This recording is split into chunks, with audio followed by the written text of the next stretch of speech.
اب دیا لوٹ کے تو یہی آنا ہے، میں یہی انتظار کروں گا۔ اختتام سفر تو ہونے ہی والا ہے کتنی زندگی، پھر کہاں جائے گا؟ تو کیوں نہ وہاں انتظار کروں جہاں بعد میں پہنچنا ہی ہے۔ ہم کہتے ہیں نا کبھی حج میں اپنے ہمارے کہتے ہیں جو جاتے ہیں، کبھی اپنی اہلیہ سے کہتے ہیں اگر بچھڑ گئے تو یہاں پہنچنا میں یہی رہوں گا۔ تو ہم سب لوگ اگر بچھڑ گئے تو ایک جگہ تو جمع ہونا ہی ہے، وہیں ملیں گے۔ اب جہاں ملنا ہی ہے چلو سفر اسی طرف کریں۔ اب بتائیے کیا کہہ رہا تھا، کہاں تھا؟ وَتَكَاثُرٌ فِي الْأَمْوَالِ۔ اب تم یہ کہتے ہو، اب یہ ایک دور اور آتا ہے زندگی کا۔ اب اللہ نے کہا دیکھو اس کی مثال میں تم کو بتاؤں، وہ تمہارا کھیلنا، تمہارا تماشا دیکھنا، تمہارا ایسے بالوں کو سنوارنا اور اپنے بچپنوں کو زینت بنانا، اس کے بعد تمہارا جوانی میں فخر کرنا، اس کے بعد تمہارا بیٹے والا ہونا اور مال والا ہونا اور اس کو زیادہ زیادہ بڑھانے کی فکر میں لگنا۔ سن لے، سن کمثل غیث، سن تیری مثال کیا ہے۔ یہ سمجھ لے کہ آسمان سے بارش برس رہی ہے۔ اب دیکھ اس کا چٹکی میں صفایا، آسمان سے بارش ہو رہی ہے۔ یوں جب کسان بھائی بارش دیکھتا ہے تو جھومنے لگتا ہے، کھیل تماشا، لعب و لہو کے ساتھ ملا دیا۔ کمثل غیث، بارش ہوگی تو کسان کے چہرے پہ بشاشت، کہتا کہ اب تو اللہ تعالی کھیتی اگائے گا۔ اعجب الکفار نباتہ، خوش ہو گیا کہ کھیت اگ رہی ہے۔ ثم یہیج، اب جب وہ اگتا ہے نا دانا، اوپر چڑھتا ہے نا، پھر وہ کیا کرتا ہے، ایسے چڑھ گیا نا، پھر مغرب سے ہوا آئی تو مشرق کی طرف ایسے، ادھر کی ہوا آئی تو ادھر کی طرف ایسے۔ اب ذرا اس کو اس کے ساتھ ملاؤ، ادھر کی ہوا آئی تو بال کا سٹائل ادھر، ادھر کی ہوا آئی تو اس کا سٹائل ادھر۔ ثم یہیج، تم تو وہ ہو، پھیل گیا۔ پھر آگے دیکھ، پھر آگے دیکھ، فتراہ مصفرا، فتراہ مصفرا، اب داڑھی سفید ہونے لگی، شروع ہو گئے بال۔ حضرت آدم علیہ السلام کے جب پہلا بال مبارک سفید ہو گیا، اب یہ پہلا تجربہ تھا، آپ نے تو ابا کا دیکھا ہے، انہوں نے کس کا دیکھا تھا؟ تو پہلا بال سفید ہو گیا۔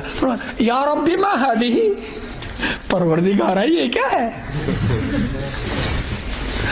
انہوں نے کہا آدم ہذہ کرامہ، یہ تیری عزت ہے،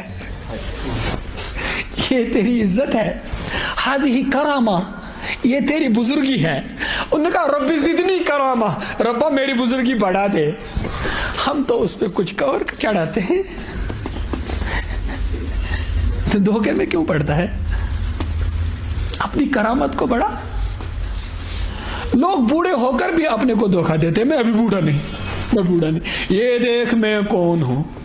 20 سال پہلے کی تصویر جیب سے پاکٹ سے نکالتے ہیں، یہ دیکھ میں کیسا تھا۔ ارے اس کو بند کر دے کہ تو کیسا ہے، کہاں سے کہاں پہنچ گیا، تیرا بچپنا کدھر گیا، بچپنا کدھر گیا، تیرے بڑھاپے کے سینے میں دفن ہو گیا۔ ڈھونڈ اپنا بچپنا، دیکھ اپنے باپ کی طرف۔ ایک نوجوان تھا، بڑا نٹکھٹ لڑکا، بہت شرارتیں کرتا تھا، جہاں کتا دیکھتا تھا ادھر مارتا تھا۔ ہمارے ساتھ جماعت میں نکلا وہ، اس کے بعد ادھر سے آیا، اب وہ مسجد میں بیٹھا ہے۔ میں نے عجیب تماشا دیکھا، ادھر دیکھتا ہے رو رہا ہے، بلک رہا ہے، ادھر دیکھتا ہے رو رہا ہے۔ میرے تو کلیجہ پھٹنے لگا اور میں بھی رو رہا تھا۔ پھر میں نے ادھر چڑھ کر میں نے اس سے کہا تم کیوں رو رہے تھے اس طرح؟ عجیب سی بات، ادھر دیکھتے تھے رو رہے تھے، ادھر دیکھتے تھے رو رہے تھے۔ کہا میں آپ کو بتاؤں گا، کسی اور کو نہیں بتاؤں گا۔ وہ جو میں نے وہ میرا باپ ہے، ہمارے گھر میں اس کی جوانی کی تصویر ہے، اور ایسی تصویر کہ موٹے تازے ہیں اور ان کے بال اوپر کے ہیں، ان کا سٹائل، چھوٹی چھوٹی داڑھی ہے اور ان کے پٹھے مضبوط دکھائی دیتے ہیں، ورزشی جسم ہے ان کا۔ آج میں دیکھ رہا ہوں میرے باپ کا چہرہ اداس اور کمزور ہو گیا ہے، میرا کلیجہ کٹ رہا ہے۔ ایسا بیٹا جس کو اپنے باپ کا چہرہ دیکھ کر رونا آتا ہے۔ آج تو ایسے بیٹے پیدا ہو رہے ہیں جو اپنے باپ کو تھپڑ مارتے ہیں اور اپنی زندگی بنتے دیکھ رہے ہیں اور کہتے ہیں میرا باپ کباب میں ہڈی ہے۔ چلو اپنی زندگی الگ بسائیں، یہ بڈھی اور بڈھیا اور بڈھا کباب میں ہڈی ہو گیا۔ اب ڈر ہے کہ یہاں بھی وہ اولڈ ایج ہومز نہ بنے۔ آپ بناتے نہیں، ہم چھپے چھپے نفاق کے شکار ہو گئے ہیں۔ یہاں اولڈ ایج سینٹرز بناتے نہیں، لیکن ہر گھر میں وہ بیچارے الگ تھلگ پڑ گئے ہیں۔ کیوں؟ آپ صلی اللہ علیہ وسلم نے فرمایا کاش میری ماں ہوتی، کاش میری ماں ہوتی اور میں نماز پڑھتا ہوتا اور پھر میں اپنے رب سے راز و نیاز کرتا ہوتا۔ حضرت علی کرم اللہ تعالی وجہ الوجہ فرماتے ہیں جب میں تلاوت کرتا ہوں تو میرا رب مجھے اپنا کلام سناتا ہے، اور جب میں نماز پڑھتا ہوں تو میں اپنے رب کو اس کا کلام سناتا ہوں۔ تو آپ نے فرمایا میں نماز پڑھتا ہوتا، اپنے رب سے سرگوشی کرتا ہوتا، اور میری اماں بولتی محمد، میں نماز وہیں چھوڑ کر کہتا اماں میں حاضر ہوں، اماں میں حاضر ہوں۔ حضرت سعد بن معاذ بڑے صحابی ہیں رضی اللہ تعالیٰ عنہ، انصار کے سردار ہیں۔ حضرت سعد بن معاذ اولین دور کے حضرت مصعب بن عمیر رضی اللہ تعالیٰ عنہ کے ذریعے سے مسلمان ہو گئے ہیں۔ حضرت سعد بدری صحابہ ہے، بدر کے صحابہ کو مغفرت ہے۔ یہ بدری صحابہ، حضرت ابھی ٹائم ہے، یہ بدری صحابہ ہے، بدری بدر میں لڑے ہیں، ان کا انتقال ہو گیا۔ اب اللہ کے رسول صلی اللہ علیہ وسلم اور سارے صحابہ جنازہ ہو رہا ہے، آپ صلی اللہ علیہ وسلم پنجوں پہ چل رہے ہیں۔ عرض کیا گیا یا رسول اللہ صلی اللہ علیہ وسلم آپ جنازے میں پنجوں کے بل کیوں چل رہے ہیں؟ فرمایا سعد کے جنازے میں 70,000 فرشتے تشریف لائے۔ یہ سعد ہے، اب اللہ کا حبیب جنازہ پڑھا رہا ہے، سارے صحابہ جنازے میں، 70,000 فرشتے۔ ترمذی میں یہ واقعہ ہے، 70,000 فرشتے جنازے میں ہیں اور حضرت سعد کو قبر میں ڈالا گیا، اور آپ نے فرمایا ہائے افسوس، حضرت سعد کی قبر تنگ ہو گئی۔ کس کی قبر تنگ ہوگی؟ مجھے بھی تو قبر میں جانا ہے اور آپ نے بھی تو جانا ہے۔ کہا سعد کی قبر تنگ ہو گئی۔ ہم نے تو کبھی قبر کے بارے میں سوچا ہی نہیں ہے، مکان کے بارے میں بہت سوچتے ہیں۔ مکان میں بھی تو رہنا ہے اور قبر میں بھی تو رہنا ہے، ادھر تھوڑی دیر کے لیے، ادھر بہت دیر کے لیے، ادھر بھی بعد میں نہیں رہنا، وہ بھی ہمارا گھر نہیں۔ تو تنگ ہو گئی، ادھر تو لکھا ہے کیا بات ہے ہوئی؟ کہا کہ آپ تو مویشی پالتے تھے، گلابانی کرتے تھے، بیڑ بکریاں پالتے تھے۔ اب جو آدمی بیڑ بکریاں پالتا رہے تو کبھی بیڑ بکریاں پیشاب بھی کرتے ہیں، کبھی پیشاب کی چھینٹیں اتنی کم اٹھتی ہیں دکھائی نہیں دیتے، اگر سورج کی تھوڑی سی کرن ہو تو اس کرن کے اندر وہ دکھائی دیتی ہیں، وہ اتنی تھوڑی ہوتی ہیں، کپڑے پہ بھی دکھائی نہیں دیتی، وہ ویسے بھی معاف ہوتی ہے۔ ہمارے علماء فرماتے ہیں وہ ایسی چھینٹیں معاف ہوتی ہیں، وہ کبھی ان کو لگی تو اس کا خیال نہیں رہا، تو کہا کہ ان چھینٹوں کی وجہ سے کمر تنگ ہو گئی۔ اب یہ پڑا ہے، ایک جگہ ایک اور وجہ ہے موجود، ایک جگہ ایک اور وجہ، اس کی وجہ لکھیے۔ ایک اور وجہ ہے کہ ان کو ایک دفعہ بیوی نے کسی کام کے لیے پکارا، ماں نے بھی کسی کام کے لیے پکارا، تو پہلے وہ بیوی کی پکار پہ گئے اور ماں کی پکار کو دوسرا نمبر دے دیا، اس لیے قبر تنگ ہو گئی۔ لیکن وہ تو زیادہ ہوتا ہے، کیونکہ پیشاب سے دوسری حدیثوں میں بھی آتا ہے کہ پیشاب کی چھینٹوں کا خیال نہ کرنے سے قبر تنگ ہو جاتی ہے، اور آپ نے اس کا علاج فرمایا، کہا اس کا علاج ہے، تم قبر کے عذاب سے بچ جاؤ گے۔ بالکل علاج ہے اس کا، وہ یہ کہ تم سونے سے پہلے رات میں سورہ ملک کی تلاوت کیا کرو، قبر کے عذاب سے تم انہا منجیہ۔ حضرت علی فرمایا کرتے تھے رضی اللہ عنہ، جب سے میں نے اپنے پیارے حبیب سے یہ سنا کہ سورہ ملک سے قبر کا عذاب دور ہو جاتا ہے، میں نے تب سے اس سورت کو کبھی ناگا نہیں کیا، چھوڑا نہیں۔ کسی نے کہا حضرت جب جنگ صفین میں آپ تھے، وہ جنگ صفین کیا تھا اس کی تفصیل میں یہاں نہیں بتاؤں گا۔ کہا وہ اس رات میں آپ لڑتے رہے تو اس کا کیا ہوا؟ کہا ارے اللہ کے بندے، گھوڑے کی پیٹھ پر پڑا، گھوڑے کی پیٹھ پر پڑا، سورہ ملک پڑھتا رہا، اس کو نہیں چھوڑا، یہ قبر کے فتنے سے نجات دے گا۔ ہاں تو ایسے فتنے ہیں جن میں ہم ہیں۔ حضرت ابن عباس رضی اللہ تعالی عنہ فرماتے ہیں کہ نزل جبرائیل علیہ السلام علی رسول اللہ صلی اللہ علیہ وسلم، ایک دفعہ تشریف لائے حضرت جبریل علیہ السلام آپ صلی اللہ علیہ وسلم کی خدمت میں، اور پھر کہا فتنے ظاہر ہوں گے۔ اور فتنہ کسے بولتے ہیں؟ جس کے اندر، جس سچویشن میں آدمی کا ایمان خطرے میں پڑے گا، وہ فتنہ ہے۔ آج کل فتنے ہی فتنے ہیں۔ نظر کا فتنہ، نظر کا بہت خطرناک فتنہ ہے، سارے فتنے تو نظر کے ہیں، یہ بھی فتنہ ہے۔ اس کے بیچ میں ایک بات ہے، میں ڈائگریشن لے رہا ہوں، لیکن اب میں اسے ڈائگریشن نہیں سمجھ رہا ہوں، میرے پاس وقت بھی کم ہے، کہیں اور پہنچنا ہے ایک اس اور مجلس میں۔ ایک جگہ ایک صاحب نے لکھا ہے کہ جو آدمی نظر بچائے گا اس کے لیے ایک وعدہ تو طے ہے، اور وہ وعدہ خلاف نہیں ہوگا، وہ یہ کہ اس کی موت ایمان پر ہوگی۔ اور اس کی وجہ بھی بتائی ہے، دلیل کم نہیں دی ہے، ایک بڑی وجہ بتائی، فرمائی کہ اللہ تعالی کا ضابطہ ہے، ایک آدمی بازار نکلا اور وہ کہتا ہے کہ میں فلاں خوبصورت شکل، ہماری پیاری بیٹی کی بھی کہے گی کہ میں شکل دیکھوں گی کسی پرائے مرد کی، اور لڑکا سمجھے گا کہ میں کسی کی ماں بہن بیٹی کی شکل دیکھنا چاہتا ہوں، تو وہ اس سے دل کے اندر لذت محسوس کرے گا۔ اب اسے اللہ کا خوف کہتا ہے یغضوا من ابصارہم قل للمؤمنین یغضوا من ابصارہم، ارے مومنو آنکھیں نیچے رکھو، تو یہ کہتا کہ نہیں اٹھاؤں گا، ایک کشمکش اندر پیدا ہو جاتی ہے، وہ کہتا کہ اٹھا لے، اس میں مزہ ہے، یہ کہتا کہ تھوڑی دیر کا ہے، آگے کی دوزخ ہے۔ مفتی محمد شفیع صاحب علیہ الرحمہ نے لکھا گناہ بے لذت، ایک کتاب لکھی ہے گناہ بے لذت، میں کتابیں بھی بولتا رہتا ہوں، ان کو لائیے گا پڑھیے گا، گناہ بے لذت۔ گناہ بے لذت کب ہوتی ہے؟ جب آدمی کر چکا ہوتا ہے، تب کتنا پچھتاوا۔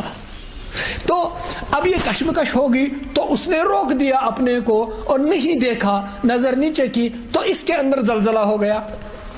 تو انہوں نے کہا جب کسی ملک میں زلزلہ، ہمارے حضرت ابھی فرماتے تھے زلزلہ، تو جب زلزلہ ہو جاتا ہے تو اس ملک کی توڑ پھوڑ ہو جاتی ہے، بلڈنگیں گر جاتی ہیں، تو اس شہر کا، ملک کا بادشاہ یہ ذمہ داری رکھتا ہے کہ اب میں ریکنسٹرکٹ کروں گا اس شہر کو، تو وہ سیمنٹ بیچتا ہے، وہ آئرن بیچتا ہے، وہ مستریوں کو ساتھ بیچتا ہے، وہ سب میٹیریل بیچتا ہے تاکہ یہاں ریکنسٹرکشن ہو جائے، یہاں ڈسٹرکشن ہو چکا ہے، یہاں پھر تعمیر نہ ہو جائے، تو وہ اس کی ذمہ داری ہے۔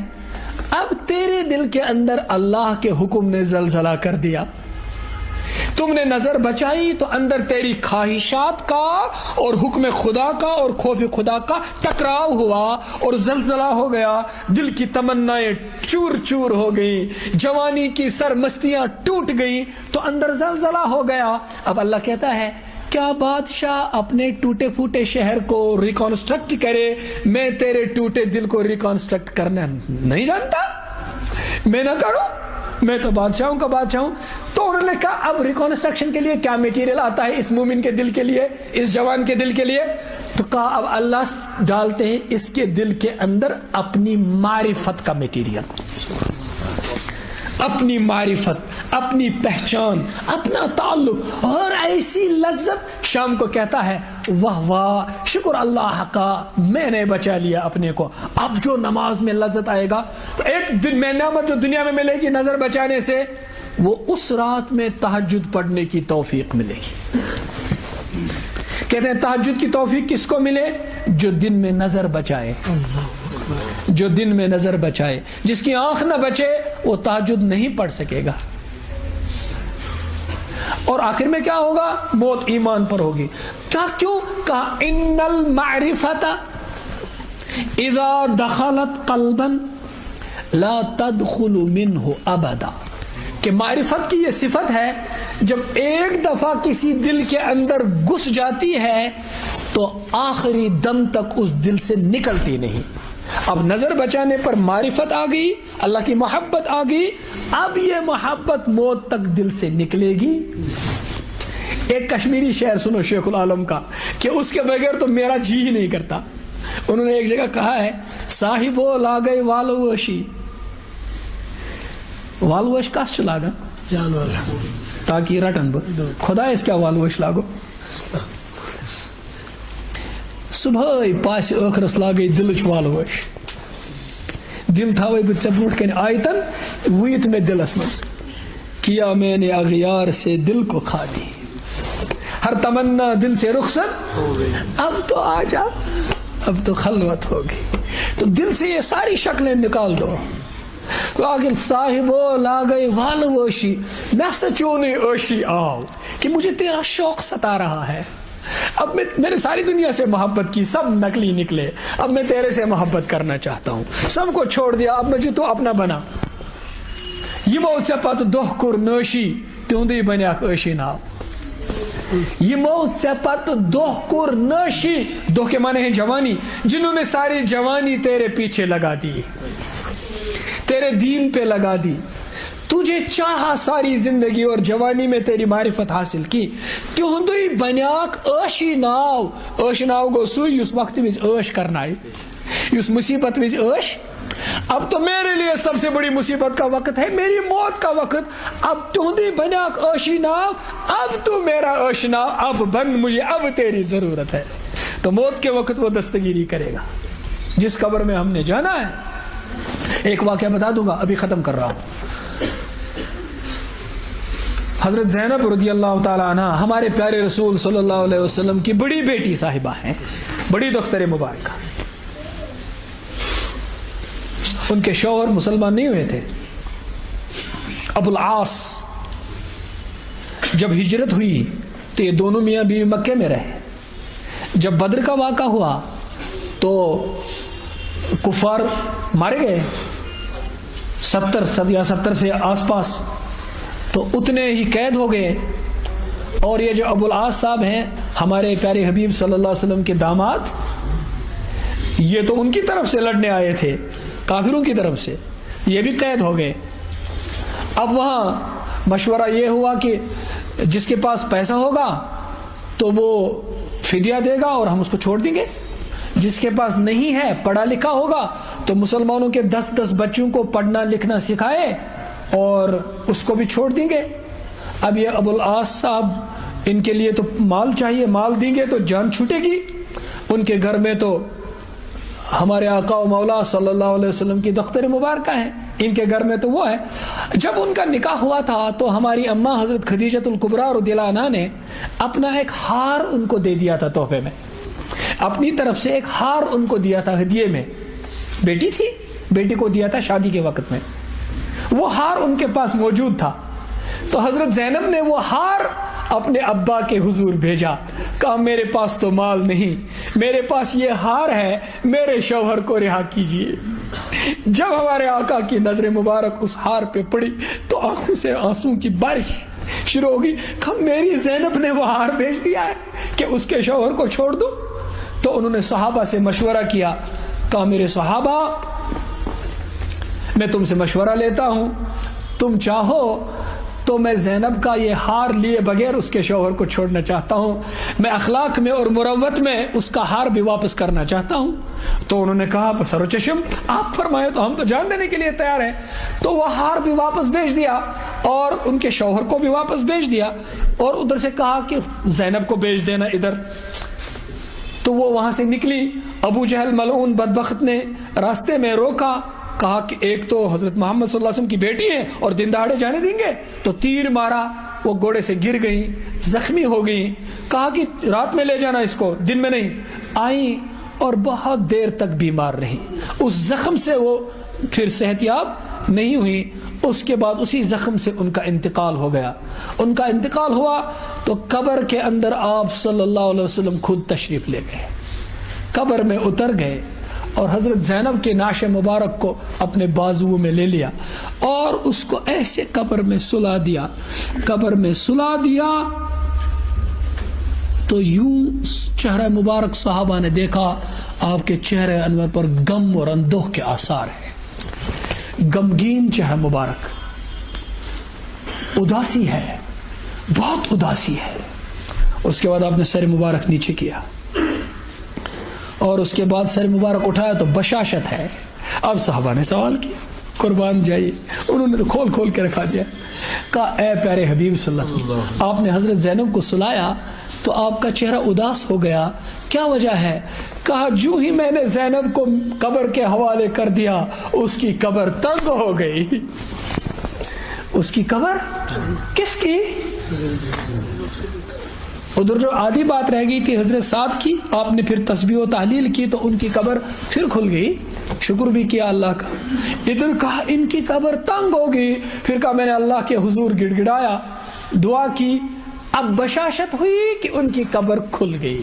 اب اس کی تشریح میں ہے قبر تو سب کی تنگ ہو جاتی ہے، نیکوں کی بھی گناہگاروں کی بھی، جس کو بھی ڈالا جائے گا قبر تنگ ہو جاتی ہے۔ پھر بقدر اعمال، جس کے ایمان اور اعمال اچھے ہوں وہ پیش ہوتے ہیں تو یہ قبر کھل جاتی ہے۔ اب اس قبر کا سامان تیار کرنا ہے۔ آگے اللہ نے اس آیت کے بعد فرمایا جس میں کہا کہ تمہاری مثال تو کس کی ہے؟ ثم یہیج فتراہ، بس میں ختم کر رہا ہوں، فتراہ مصفرہ، تم دیکھتے ہو بعد میں وہ زرد پڑ جاتی ہے وہ کھیتی۔ یہ تمہارا بڑھاپا شروع ہو گیا، زرد کھیتی، ثم یکون حطاما، پھر گر کر وہ بوسا ہو جاتا ہے، وہ تیری زندگی بوسا ہو جاتی ہے، ٹوٹ گیا، چور چور ہو گئی تیری جوانی، ختم، نحیف البدن۔ وفی الآخرۃ عذاب شدید، ابھی کہاں، ابھی تو آگے کی زندگی ہے، وفی الآخرۃ عذاب شدید، اب تو عذاب شدید آگے ہے، ومغفرۃ من اللہ، یا دوسری چیز ہے، اور مغفرت بھی ہے اللہ کی طرف سے، ورضوان، اور اس کی رضامندی۔ تو دو چیزوں میں سے ایک کے لیے تیاری کر، اسی کھیتی میں، اسی بچپنے میں، جوانی میں، بڑھاپے میں اور کمزوری میں اور ناتوانی میں، آگے کے لیے تیاری کر۔ آگے ایک راستہ ہے عذاب کا اور ایک راستہ ہے اللہ کی رضا کا اور جنت کا۔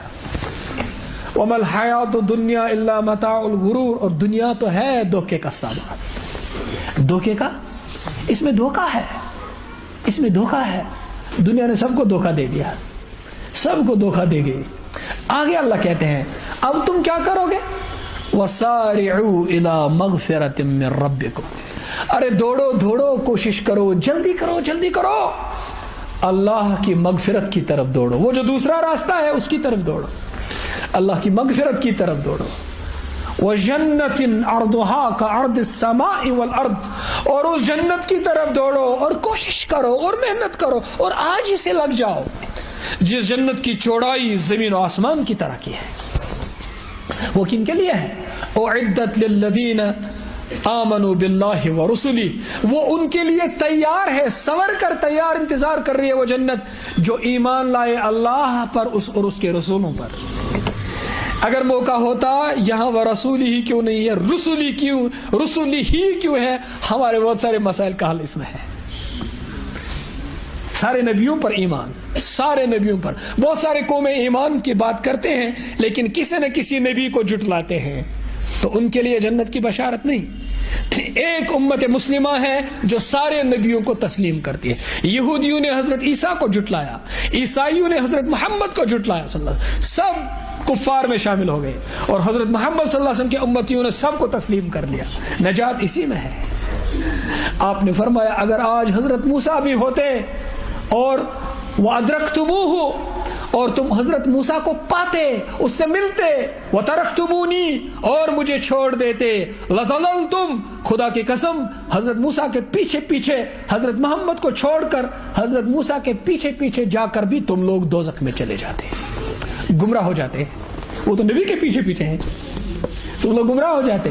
ایک جگہ آیا ہے لو کان موسیٰ وعیسیٰ حیین ما وسعہما الا اتباعی, آج اگر حضرت موسیٰ اور حضرت عیسیٰ بھی زندہ ہوتے میری پیروی کرنے کے بغیر ان کو بھی چارہ نہیں تھا. اب میں آخری بات کہہ رہا ہوں, اس کی چوڑائی زمین و آسمان کی طرح کی ہے, وہ ایمان والوں کے لیے ہے.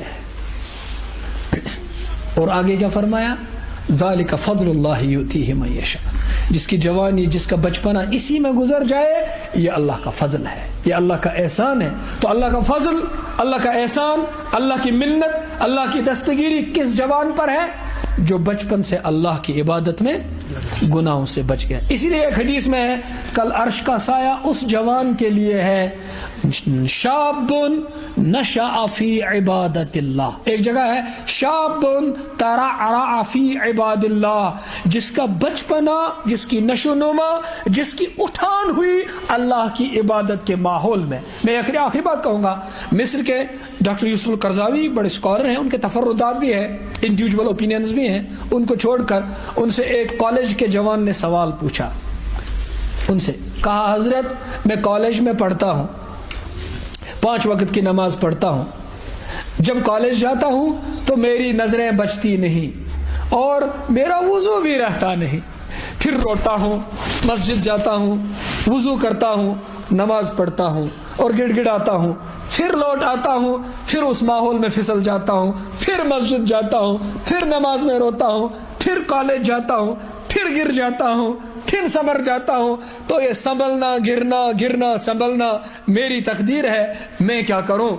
انہوں نے جواب دیا, میرے پاس وہ سوال بھی ہے اور جواب بھی لکھا ہوا ہے. تو انہوں نے جواب دیا تم ایسے گرتے ہو, سنبھل جاتے ہو, تم اپنی محنت نہیں چھوڑتے اور شیطان اپنا کام نہیں چھوڑتا, تم بھی نہیں ہار مانتے اور وہ خبیث تو مانتا ہی نہیں. تو مجھے یقین ہے اور امید ہے کل محشر میں جو جوان عرش کے سائے میں ہوں گے تم بھی انہی میں ہوں گے. مجھے اس کی امید ہے.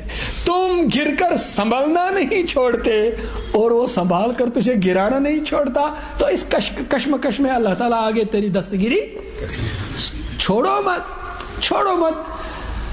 یہ کیا کریں, آخری کہتے کہتے آخری ہی نہیں بن پاتی, کیونکہ یہاں آخری ہے ہی نہیں کچھ, ہے ہی نہیں کچھ آخری. اب آپ کا اشارہ ملے گا تو میں کر دوں گا. ایک آفیسر ہیں ICS آفیسر, میں بس ختم کرتا ہوں, میری اب حیثیت بھی نہیں, میں یہاں کھڑا رہا ہوں. ایک جموں پروونس کے وہ تھے, وہ پنچ کے تھے. آپ ان کی کتاب پڑھے, 1500 سال سے زیادہ صفحات کی کتاب ہے, قدرت اللہ شہاب کی کتاب ہے. انہوں نے کتاب لکھی ہے شہاب نامہ. تعلیم یافتہ طبقے میں آپ حوالے بھی دینے پڑتے ہیں کتابوں کے. انہوں نے اپنے توبے کی واقعات لکھے ہیں. آج جس کو ہم IAS آفیسر کہتے ہیں اس زمانے میں ICS آفیسر کہتے تھے. تو وہ وہی تھے. وہ کہتے ہیں کہ میں سرکاری ملازم تھا, تو میرے توبے کا واقعہ یہ ہے کہ میں ایران چلا گیا. ایران کے ایک ہوٹل میں ہمارا رہنا تھا, تو جب اس ہوٹل میں, شیراز جگہ, تو اس ہوٹل میں جب جانا ہوا تو اس کے دہلیز کے سامنے جو اس کا دروازہ تھا, سامنے کا فرنٹ ڈور تھا, اس پر ایک شعر لکھا ہوا تھا. ہوٹل کے سامنے شعر لکھا تھا, بازا بازا ہر آنچ ہستی بازا, گر کافر و گبر و بت پرستی بازا, ای درگاہ ماں درگاہ نا امیدی نیست, صد بار اگر تو بشکستی بازا. تو کیا مانے اس کے, ارے لوٹا لوٹا, تو چاہے کس حال میں پڑا ہوا ہے لوٹا, چاہے تو گر کافر ہو, گبر ہو, گبر آتش پرست, بت پرستی بازا, لوٹا. تو نے آتش پرستی کی ہو, بت پرستی کی ہو لوٹا، ای درگاہ ماں درگاہ نا امیدی نیست، یہ میرا دربار مایوس ہونے کا دربار، 100 بار اگر توبہ شکستی بازا، تم نے آج تک 100 دفعہ توبہ کی ہے کہ نہ میں نہ ایسے کروں گا، پھر باہر نکل کر توڑ دی، 5 منٹ میں توبہ توڑ دی، کر لی توڑ دی، کر لی توڑ دی، کر لی توڑ دی، آج ایک بار اور کر لے، میں تیری توبہ قبول کر لوں گا، ایک بار اور کر لے۔ لیکن وہ جو 99 قتل کا واقعہ ہے، میں تفصیل نہیں بتا سکتا، اس واقعے کی روح سے، جو واقعہ اس میں بتایا گیا ہے، اس کی روح سے، اس واقعے کی روح سے جس آدمی کی 100 قتل کرنے کے بعد توبہ قبول ہوگی، اس میں اس توبہ کی بات بتانے والے نے، جس کو مارا نہیں بعد میں، 99 پر تو اس کو مارا تھا، جس نے کہا تھا توبہ قبول نہیں ہوگی، وہ صرف عابد تھا، عالم نہیں تھا، جس نے کہا توبہ قبول ہوگی وہ عالم بھی تھا، اسی نے تو صحیح مسئلہ بتایا کہ مایوس نہ ہو۔ اس نے ایک یہ علاج بتایا، کہا جس بستی میں تم نے قتل کیے وہ گناہ گاروں کی بستی